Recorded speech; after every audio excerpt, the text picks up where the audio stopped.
নবম শ্রেণী প্রিয় শিক্ষার্থী এসালদার স্যার ইউটিউব চ্যানেল থেকে তোমাদের সবাইকে স্বাগতম। আজকে তোমাদের জন্য আরেকটি নতুন ভিডিও নিয়ে এসেছি।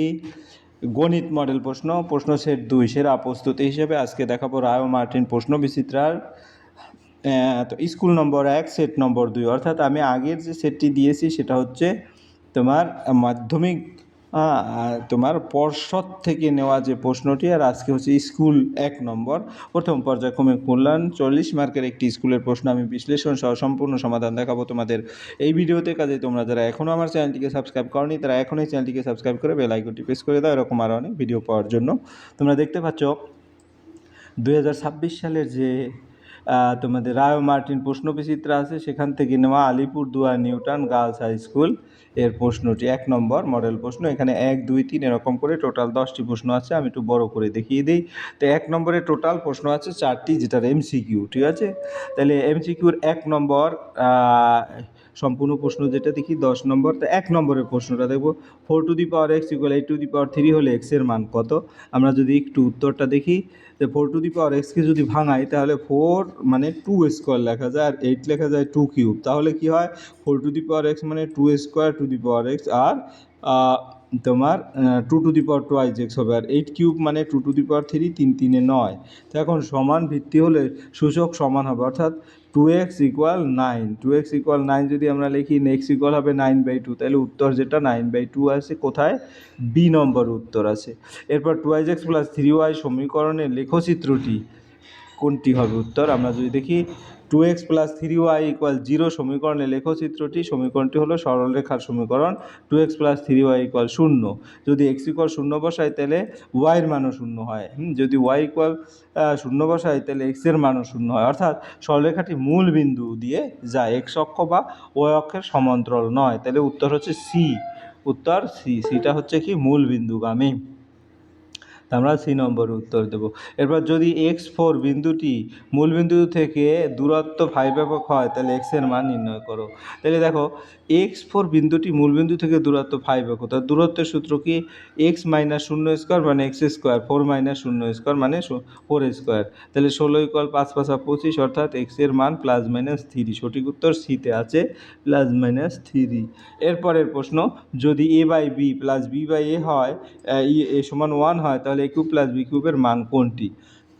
তাহলে আমরা যদি প্রথম সমীকরণটি সরল করি, A square plus B square by A B, তাহলে A square plus B square সমান এ বি। এখন সূত্র ব্যবহার করি, A cube plus B cube সমান A plus B into A cube A square minus A B plus B square. এখন square plus B square সমান, এটা যদি দেখি এ বি হয় তাহলে কিন্তু রেজাল্টটা 0 হয়ে যায়, অতএব a cube plus B cube হবে a plus b whole cube minus 0, অর্থাৎ টোটাল ডি উত্তর। তাহলে এখানে ডি হবে উত্তর, ঠিক আছে। এরপরে আমরা চলে যাব 2 নম্বরের প্রশ্ন, দুটি অমূলদ সংখ্যার গুণফল সর্বদা মূলদ সংখ্যা, এটা সত্য না মিথ্যা। আর চতুর্ভুজের একজোড়া বিপরীত বাহু সমান ও সমান্তরাল চতুর্ভুজটি সামান্তরিক হবে। তাহলে দুটি অমূলদ সংখ্যার গুণফল সর্বদা মূলদ সংখ্যা হবে, এটা কি সত্য না মিথ্যা। আমরা যদি দেখি দুটি অমূলদ সংখ্যা √2 আর √3, গুণ করলাম √6, এটাও কিন্তু অমূলদ সংখ্যা, কাজে উক্তিটি আমরা কি বলবো, ভুল বা মিথ্যা। এরপরের প্রশ্ন চতুর্ভুজে একজোড়া বিপরীত বাহু সমান ও সমতল চতুর্ভুজটি সামান্তরিক হবে। সামান্তরিকের যদি বৈশিষ্ট্যগুলি একজোড়া বিপরীত বাহু সমান এবং সেই বাহুদ্বয় সমান্তরাল এবং সামান্তরিকের একটি স্বীকৃত শর্ত, অতএব বক্তব্যটি সঠিক। তাহলে আমাদের 2 যেটা সেটা সঠিক। এরপর আমরা চলে যাব 3 নম্বরের প্রশ্ন। 3 নম্বরে টোটাল প্রশ্ন আছে 6টি। 3 নম্বরে টোটাল 6টি প্রশ্ন আছে। তাহলে 6টি প্রশ্নের 1 নম্বর 0.163, এখানে পৌনঃপুনিক চিহ্ন দেওয়া আছে, আবৃত দশমিক সংখ্যাটিকে সামান্য ভগ্নাংশে পরিণত করো। তাহলে ধরি যে 0.163, যেহেতু আমার এইখানে দশমিক পয়েন্ট ছিল আর এইখানে পয়েন্ট, মানে কি 163, অর্থাৎ 0.163 পরে আবার 163, কারণ 163 এভাবে পর্যায়ক্রমে যাবে। তাহলে 100 মানে 1000x সমান 1000 দিয়ে যদি গুণ করি 163.163, এখন বিয়োগ করি 1000x মাইনাস x, অর্থাৎ 99x।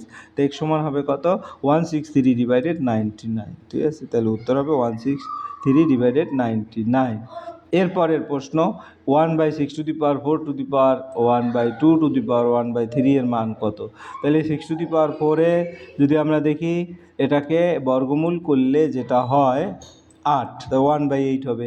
এখন 1/8 এর আবার যদি গণ করি 2 টু দি পাওয়ার কিউব, অর্থাৎ 1/2 হবে উত্তর। ঠিক আছে, আমরা এভাবেও দেখাতে পারি, অথবা আমরা এভাবেও করতে পারি যে 2 টু 64 মানে 2 টু দি পাওয়ার 6, আর এর পাওয়ার হবে এই 1/6। আমরা যদি একসাথে করি, ঠিক আছে, তাহলে 6 কাটা দিয়ে 1/2 হবে উত্তর। এরপর আমরা চলে যাবো 3 নম্বর প্রশ্নে। 2x + 3y সমীকরণে লেখচিত্র y অক্ষকে যে বিন্দুতে ছেদ করে তার স্থানাঙ্ক লেখো। তো অক্ষকে y অক্ষের উপর হলে x = 0, কাজে এখানে x এর মানটা যদি 0 বসাই, হ্যাঁ, তাহলে y এর মান 4 পাবো, তাহলে স্থানাঙ্ক হবে 0, -4 হয়ে গেল উত্তর। এরপর 4 নম্বরের প্রশ্ন। 4 নম্বরের প্রশ্ন কি বলেছে, নিচের প্রতিজোড়া সমীকরণগুলো একই চলের সহগগুলো ধ্রুবকগুলোর অনুপাত সম্পর্ক নির্ণয় করো, সম্পর্ক দুটি সমাধানযোগ্য কিনা দেখাও। তাহলে আমরা যেমন x এর সহগ 3, এখানে আমরা যদি দেখি ভালো করে, x এর সহগ 3, x এর সহগ 12, তাহলে 3/12 পাবো 1/4। x এর সহগ 2, y এর সহগ 8, 2/8 সমান 1/4। x এর সহগ 6 ও তারপর কনস্ট্যান্টের সহগ 24, তাহলে 1/4। অর্থাৎ প্রতিটার ক্ষেত্রেই কিন্তু a1/b1 a2/b2 এই শর্তকে সমর্থন করে, কারণ সমীকরণ দুটি একই সরলরেখা নির্দেশ করে, তবে অসীম সমাধান আছে। এরপর আমরা চলে যাবো পরের প্রশ্ন। পরের প্রশ্ন হচ্ছে 5 নম্বর। a² - b² = 224, এ ও বি ঋণাত্মক পূর্ণ সংখ্যা হলে এ ও বি এর মান কত? তাহলে a² - b² 224 এর সূত্র যদি বলি a + b * a - b, তাই 224 কততে হয় আমরা যদি একটু দেখি, 16 × 14 = 224 হয়। তাহলে আমরা যেহেতু যোগফলটা 16 আর বিয়োগফলটা আমরা ধরে নিলাম 14, তাহলে এটার এখন যদি যোগ করি দুটো সমীকরণ, a + বি কাটা যায়, 2a = 30 আর a সমান হবে 15 আর b সমান 1, এভাবে আমরা উত্তরটা বের করতে পারি। ঠিক আছে, আবার অন্যভাবেও কিন্তু বের করতে পারা যায়, কিন্তু সূত্র ব্যবহার করে বলেছে। এরপরে 6 নম্বর। ABCD একটি রম্বস যার এবি বাহুর দৈর্ঘ্য 4 সেন্টিমিটার, BCD 60 ডিগ্রি হলে কর্ণ BD এর দৈর্ঘ্য কত? তা আমরা উত্তরটা যদি দেখি, উত্তরটা রম্বসের ধর্ম আমরা যদি এখান থেকে না দেখে সরাসরি বইটা দেখি, তাহলে ABCD একটি rhombus, AB = 4 centimetre, BCD 60 degree, BD এর দৈর্ঘ্য নির্ণয় করো। তাই BCD আমরা যদি ছবিটা আঁকি, ABCD ছবিটার মতো করে, BC = CD, তাহলে এখানে BC = CD, অতএব CBD এবং CDB মানে এই কোণটা, আর BD অর্থাৎ এই কোণটা, ঠিক আছে, এই দুইটা কোণ সমান। আবার CBD + CDB অর্থাৎ তিনটা কোণ, এই এটার কোণ যদি বলে তাহলে কত? 180 ডিগ্রি। তাহলে 2CBD + 60 = 180, তাহলে CBD হচ্ছে 60 ডিগ্রি, অর্থাৎ CBDর কোণের মান CDB কোণ, BCD কোণ সবগুলোই 60 ডিগ্রি, অর্থাৎ BCD একটি সমবাহু ত্রিভুজ। BD = BC = CD = 4 centimetre. তাহলে BDর দৈর্ঘ্য 4 সেন্টিমিটার হবে। ঠিক আছে, ওকে। এরপর আমরা চলে যাব পরের প্রশ্ন 4 নম্বরের। √5 অথবা √6 সংখ্যারেখা স্থাপন করো, এরকম একটা প্রশ্ন কিন্তু তোমাদের অনেক সময় প্রজেক্টও দেয়, আর এই প্রশ্নটা কিন্তু আসেই। √5 হতে পারে, √3 হতে পারে, √7 হতে পারে। যাই হোক, আমরা এখানে এক এক করে যদি দেখাই, তাহলে আমরা সরাসরি এভাবেই দেখাবো। প্রথমে সংখ্যারেখা ও বিন্দুতে স্থাপন করি। এই যে স্থাপন করলাম, সংখ্যারেখার উপর এমন বিন্দু নিলাম ওয়ে = 2, এই যে ওয়ে = 2 নিলাম। ঠিক আছে, এরপরে এ বিন্দুতে ওয়ে ও লম্ব, এই যে লম্ব আঁকলাম, আঁকার পরে AB = 1 একক নিলাম, এখান থেকে 1 একক নিলাম। পিথাগোরাস উপপাদ্য প্রয়োগ করে OB = হচ্ছে √2² 3² অর্থাৎ √5² হয়ে গেল। তাহলে √5 বিন্দুকে কেন্দ্র করে OB রেখার সমান দৈর্ঘ্যের ব্যাসার্ধের একটি বৃত্ত সংকলন যা সরলরেখাকে P বিন্দুতে ছেদ করে, এই যে P বিন্দুতে ছেদ করলো। তাহলে অতএব OP = √5 একক। তাহলে OP, এই যে OP কই, OP, এই যে OP এই পর্যন্ত হচ্ছে √5 একক। √5 সংখ্যারেখা স্থাপন করা হলো। এরপর আমরা যদি √6 বলি, সেই একইভাবে এই যে তোমার BC = এ টানলাম, তারপর এবার OB এর উপর BC লম্ব টানি, এই যে OB, এই যে এটা তো আগেই হয়ে গেছে OB, তাই এর উপর লম্ব টানলাম এবং 1 একক নিলাম, তাই √5², আর এখান থেকে 1 একক নিলে এটা যদি যোগ করি OC হবে নির্ণয় যে √6 একক। অবিন্দুকে কেন্দ্র করে OC এর সমান ব্যাসার্ধ নিয়ে একটি বৃত্ত, অর্থাৎ এতটুকু লিখে দিলেই কিন্তু তোমরা নম্বর পেয়ে যাবে। আমি দুটোই দেখিয়ে দিলাম। এরপরে 5 নম্বরের প্রশ্ন, সহ সমীকরণগুলো লেখচিত্র অঙ্কন করো, ছেদবিন্দুর স্থানাঙ্ক নির্ণয় করে করো। তাহলে আমরা যদি একটু উত্তরটা দেখি, সমীকরণগুলো লেখচিত্র অঙ্কন করতে হলে আগে তোমাদের কী করতে হবে? x + y = 12 দুইটি সমীকরণ আর এক্স মাইনাস ওয়াই সমান 2, তাহলে এটা যদি দুটো যোগ করি, যোগ করলে এক্সের মান আসে কত 7, মানে এখান থেকে সমাধান করবো আর ওয়াইয়ের মান 5 আসে, অর্থাৎ ছেদবিন্দু আমরা কিন্তু 7, 5 পেয়ে গেছি।